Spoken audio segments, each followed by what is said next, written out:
শেখ, আমার প্রশ্ন হচ্ছে যে একটি মসজিদের ইমাম রয়েছে, ওই আসতে একটু দেরি করে দিয়েছে। তাই ওই মসজিদের কোনো মুসাল্লি ইমামতি করতে চলে গেছে এবং ইকামত দিতে শুরু করেছে। ইকামত প্রায় শেষ হয়ে গেছে, সেই সময় ইমাম চলে আসে।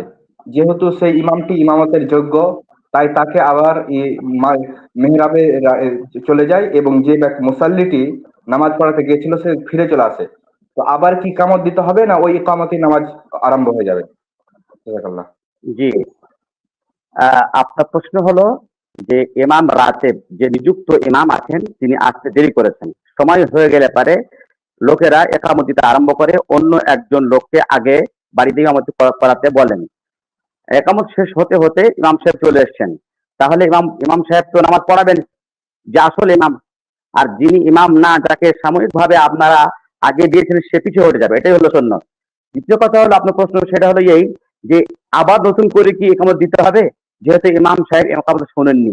জি না, আর নতুন করে একামত দিতে হবে না, প্রথম একামতেই ইমাম সাহেব নামাজ পড়াবে। জি, জাযাকাল্লাহ খায়ের। আল্লাহ বারেক।